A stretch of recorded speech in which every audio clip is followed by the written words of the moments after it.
ያለ ጥፋታቸው ለሰበርካቸው ብሎኬትና ጀበና ፍትህ ሰፈነ። ፋይት እንደ ፕሮሞሽን ቀላል አይደለም። የእናትህን ቁጣ ብትሰማ ይሻል ነበር።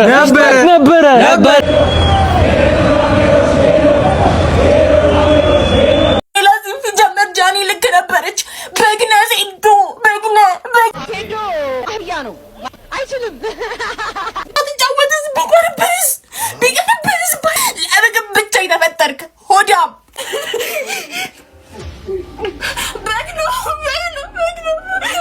ውድድሩ የአላህን አቅም የማይበት ነው። የአባይ ቲቪዋ ጋዜጠኛ እንዴት ነው የሰው ልጅ አህያ ተብሎ እንደማይሰደብ ለማታቅ ንጹህ መሀይም ለትናንትናው ለሴዶ ሽንፈት ይህ ሰው ያለበት ኤምኤምኤ ማለት እንደዚህ አይደለም። ቆይ ነው የሚለኝ በኋላ ደግሞ ተወዳደሪ እንዳይለኝ ሄሎ ወራካሎ ሄሎ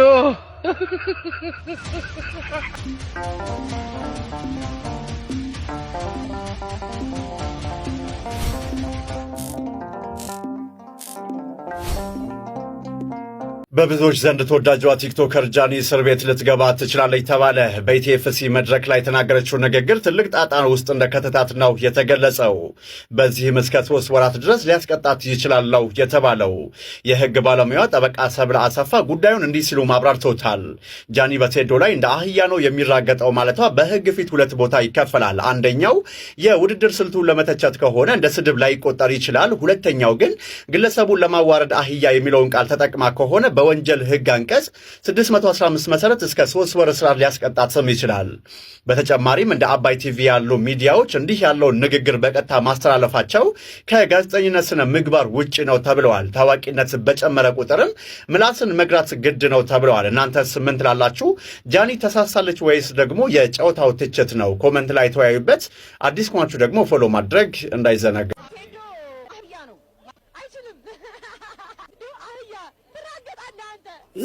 አረ የቲቪ ቻናል ነው የቲክቶክ ላይቭ አይደለም። አይ እየመጣሽ ተኝ። አባይ ቲቪ ራሱ ተንኮለኛ ተላለፍ ያለበትና የሌለበትን ነገር ለይቶ ያውቁ። በቃ የሚዲያ ኤቲክስ ኢትዮጵያ ውስጥ ተሾርቷል። የአባይ ቲቪዋ ጋዜጠኛ እንዴት ነው የሰው ልጅ አህያ ተብሎ እንደማይሰደብ ለማታቅ ንጹህ መሀይም አንስተሽ ማይክ እንዴት ትሰጫለሽ? ያውም በቀጥታ ስርጭት ላይ። እኔ እንደው የአላዋቂነት አዋርድ ኖሮ በሸለሟት ነው ያልኩትና በዚህ ልክ ልጅም ጅልም መሆን ከባድ ነው በእውነት። የምንናገረውን ነገር ማወቅ ብቻ ሰይዶ ይቅ ነው። ካልቀናውም ደግሞ ያው ምን ጆኒም ጥሩ ሰው ነው ያሸንፍ። ጃኒ ይህን ስሜት አላገኘውም፣ ነገ ጠዋት ስነሳ አላገኘውም ብላይ ነው። የቱ ነው ስሜቱ? እኔ እናቴ ትሙት እንደዚህ ተጫዋች አይቼ አላውቅም። ጆኒ ትችላለህ፣ በጣም ጆኒ ትችላለህ። በቃ አንተ ከዚህ በኋላ ኢትዮጵያን ወክለህ መጫወት ነው ያለብህ። ማለት ኢትዮጵያን ወክለህ ኢንተርናሽናል ተጫዋች ነው መሆን ያለበት። እግዚአብሔር በጣም ከኛ እንዴ ጋይስ እናንተ በቲቪ ነው ያያችሁት መሰለኝ። እኔ በአይናችን ያየነው ነገር ያስፈራል። ቆለፈው እጁን ሊሰብረው ቀጣይ 03 ላይ ቀጣይ ነው እንጠብቅ ብሮ እጁን ሊሰብረው እንደዚህ አድርጎ እንደዚህ ሊሰብረው ሲል በቃ አይ በቃኝ አላለም። ጋርዱ ግን ዳኛው በቃ ዳኛው በቃ ምናምን አለ። በጣም ከባድ ነው ያየነው። እመቤቴ ጆኒ እንኳንም 2 ሚሊዮን ብር አስያዝኩኝ ይገባል። ማን ግን እና የማችሽ ወይኔ ለዚህ ሲጀመር ጃኒ ልክ ነበረች። በግነ ሴዶ በግነ ሲጀመር አገባቡ ራሱ ልክ አይደለም እኮ አባዬ። ወላሂ ለዚህ ሲጀመር አገባቡ ራሱ ልክ አልነበረም እኮ። በኋላ ምን አፈሰስክብኝ? በግነ አልጫወትም ብለህ እንደነበር ባትጫወትስ ቢቀርብስ ባይጫወትስ ባገባስ ነገር ብቻ ልበለው፣ አንድ ነገር ብቻ ልበለው። በግ ሆዳም ለምግብ ብቻ የተፈጠርክ ሆዳም ነህ። ለአንተ ራሱ ይሄን ባይገባ በግ ነህ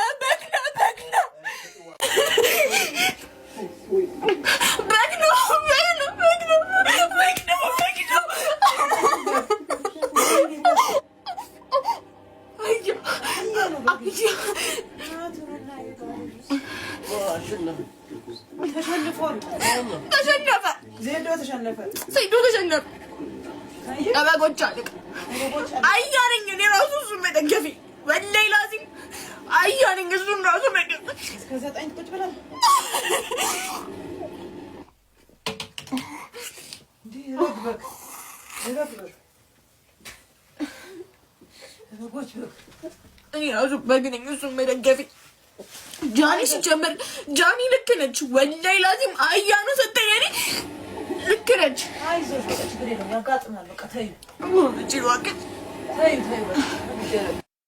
ውድድሩ የአላህን አቅም የማይበት ነው ይለናል ይሄ ወንድማችን ደግሞ። እስኪ እነዚህ ሁለት ቪዲዮዎች እናያቸው።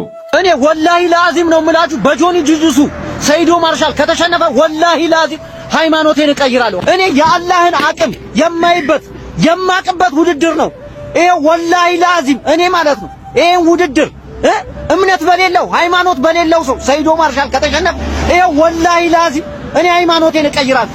አላህ አቅሙን ካላሳየኝ ወላሂ ላዚም ነው የምላችሁ። ይኸውላችሁ ሲጀመር ስፖርቱንና ሃይማኖቱን ለየብቻው እዩት። ይሄ የስፖርት ሜዳ እንጂ የሃይማኖት ጉባኤ አይደለም። ከዚያ ሲቀጥል ሃይማኖት ለድርድር የሚቀርብ ጉዳይ አይደለም። የወንድማችን የዚህን ሰውዬ እንተወው፣ ምክንያቱም በሃይማኖት ስለማይመስለን እንተወው። ግን ኦርቶዶክሳውያን በየቤታችን እውነት እግዚአብሔር ካለማ ይሄንን ነገር ያሳየኝ የምንል ሰዎች የለንም እንዴ? እግዚአብሔር ካለ ይሄንን ነገር ያሳየኝ የምንል አለ። እግዚአብሔር ግን አያሳይህም። ምክንያቱም የማያሳይበት የራሱ ምክንያት አለው። ለአንተ እያማከረ ወይንም ላንቺ እያማከረ አይደለም የማያሳይሽ። እንደዚህ የምትሉ ሰዎች አቁሙ። እንደው እግዚአብሔር ካለማ ይሄን አይባልም እንዴ? ባያሳይሽስ እግዚአብሔር የለም ማለት ነው? እንደዚህ አይባልም። በምድራዊ የእግዚአብሔር መኖር በእኛ ውድቀት አይደለም የሚታወቀው። ስለዚህ አስተካክሉ። 3 ደቂቃ አልተመለከታችኋቸውም እንዴ? ናቡከደነጾር ከእጅ ማን አያድናችሁም ሲላቸው እግዚአብሔር ያድነናል አሉ። በመጀመሪያ እግዚአብሔር ያድነናል፣ ባያድነንም እንኳን ላንተ አንሰግድም። ባያድነንም እንኳን እግዚአብሔር ባያደርግልኝም እግዚአብሔርነቱ ግን አይለወጥም። እሺ፣ ስለዚህ ሃይማኖት ለድርድር የሚቀርብ ጉዳይ አታድርጉት። ለማንኛውም ወደ ደብረ ሊባኖስ መጓዝ የምትፈልጉ ደውሉ። አንድ አልሰነዘረም፣ አንድ ቦክስ ሴዶ አልሰነዘረም። እንዲህ ሲል አፈፍ አርጎ አፈረጠው። መቀጥቀጥ ነው። ግንባሩ አብጧል። ካያችሁ ግንባሩ አብጧል። ቀጥቅጦታል። እጁን ጧ አርጎ ሊቀለጥሰው ነበር። ዳኛው አይቶ ባያስቆመው ፈጣሪ ምስክሬ እጁን ጠምዝዞታል። ቅው አርጎ ሰብሯት ነው። እድሜ ለዳኛ። ዳኛውን አመስግን ብትችል ዳኛውን ጁስም ምንም ጋብዘው፣ ጥሩ ነገር ዳኛውን ጋብዘው እንጂ እጅን ቀንጥሶ ቁጭ ያደርግልህ ነበር። ያየነው ነገር ስለሆነ ነው የምንናገረው። ሴዱ ያን ደጋፊ ያንተ ብቻ ነበር የነበረው። ካየ በቀሉ እያስባልሽ ነው የገባሽ። በቀሉ ጉራ ተነፋ፣ ኡኡ ተባለ። ለምን ሶሻል ሚዲያ ላይ እንትና ብዙ የለም። አሁን ቲክታክ ላይ ብታመጣው ጆኒሻ ብዙ ሰው የላት፣ ብዙ አጨብጫቢ የለውም፣ ብዙ አጋዥ የለውም፣ ምናምን የለውም። እሱ ስራው ላይ ሆነ ተከናወነ። እስከ ዛሬ ያለ ጥፋታቸው ለሰበርካቸው ብሎኬትና ጀበና ፍትህ ሰፈነ። ፋይት እንደ ፕሮሞሽን ቀላል አይደለም። የእናትህን ቁጣ ብትሰማ ይሻል ነበረ። የትም ተወለድ አትደብደብ። አው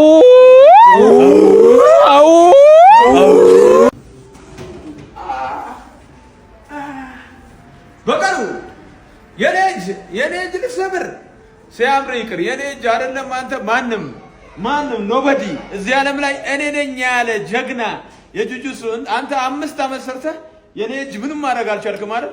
ማንም ለምን ካልከኝ ራፋ ፊዚዮቴራፒ ነው እኔ ምሰራው። ይኸውልህ ጆይንት ጉዳቴ ምናምን እንዳይከሰትብኝ፣ ይሄ ሌጋመንት፣ የጉልበት፣ የወገብ፣ የመገጣጠሚያ ችግር እንዳይደርስብኝ መጀመሪያውም እኔ ጤናዬን እየጠበቅኩ ነው ማለት ነው። ሲኤምሲ ሚካኤል መጥቼ ራፋ ፊዚዮ ራፋ ፊዚዮ ቴራፒ ማዕከል ገብቼ ራሴን ስለምጠብቅ ነው። ጆይንቴ ገብቶሃል? ጆይንት ላይ ችግር ካለ፣ መገጣጠሚያ ላይ ችግር ካለ፣ ወገቤ ላይ ችግር ካለ፣ ጉልበቴ ላይ ችግር ካለ ይሄ ሁሉ ትሪትመንት ከየት አገኛለሁ? ከራፋ ፊዚዮ ቴራፒ ማዕከል ስለማገኝ ማለት ነው። እናንተም የትኛውም አይነት የስፖርታዊ ጉዳት አካላችሁ ላይ ካለ ወይም ከተከሰተ እኛ ጋር ከች በሉ፣ እኛ ጋር ኑና ጤናችሁን ጠብቁ እያላችሁ ነው። ራፋ ፊዚዮ ቴራፒ ማዕከል ማለት ነው። ሲኤምሲ ሚካኤል ብቻ እናንተ ከች ማለት ነው። ከታች የነሱ አካውንት ሜንሽን እናደርጋለን። ገብታችሁ ሙሉ መረጃ ማግኘት ትችላላችሁ ማለት ነው። በቀኑ በቃ ሪማች ላይ እንገናኝ። እኔ እኮ ተዘናጋሁልሽ አይደል? ቀጣይ ግን ያው ደምሻ ፈሰዋለሁ። አሁን አበሻ ግን ያው ናፍቀሽኛል። በቃ እውነት ትናንት የሰራ ነው ፍቅር አይ በቃ ናፍቀሽኛል። ቪአይፒ የህክምና ክላሳቸው ደግሞ እኔ ማለት ነው ራፋ ፊዚዮቴራፒ ማለት ቪአይፒ በከሉ ቀንሽ ደረሰ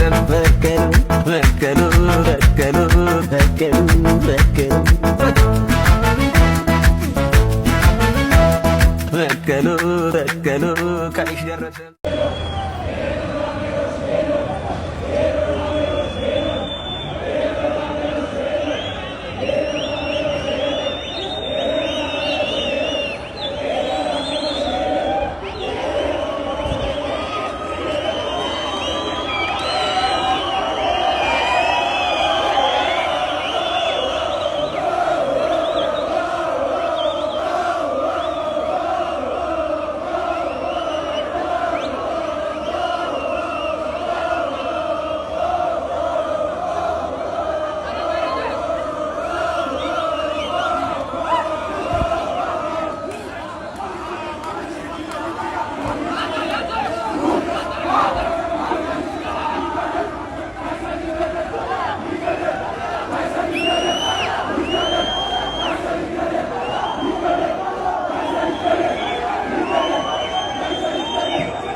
Hello.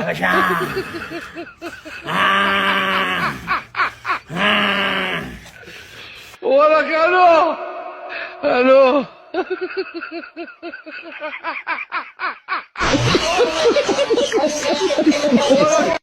ለትናንትናው ለሴዶ ሽንፈት ይህ ሰው ያለበት ኤምኤምኤ ማለት እንደዚህ አይደለም። ኤምኤምኤ ማለት ደም አለው። ጆኒ ማለት ኤምኤምኤን እያግማማው ያለ ሰው ነው። ሰው እንዲህ ሰው ላይ ተጠምጥሞ ይወጣል። እስከ 10 ሰዓት የተቀመጥ ነው እኛ እነዚህን ደም ለማየት ነው እንጂ ያንተን ትግል ለማየት አይደለም። ትግል ላይ ጎበዝ እንደሆንክ እናውቃለን። ጌችም እንደሚወድህ እናውቃለን። ስለዚህ ለብቻ ጁጁ ሰው ያዘጋጅልክ እንጂ አንተ ኤምኤምኤ የምትመጥን ሰው አይደለም። አሁን የትናንትናው ቪዲዮ ጆን ጆንስ ቢያዩስ ምን የሚልን ነው የሚመስላችሁ? አታሳፍሩም በእናታችሁ። በቃ ኤምኤምኤ እንደዚህ አይደለም። ኤምኤምኤ ደም አለው። ሰው ቆ እንዴት እንደዚህ ቦክስ መሰንዘር የማይችልን ሰው የኤምኤምኤ ተፋላሚ ያደርጓል? እግሩን እስከ ጉልበቱ ማንሳት የማይችል ሰው እንዴት የኤምኤምኤ ተፋላሚ ይሆናል?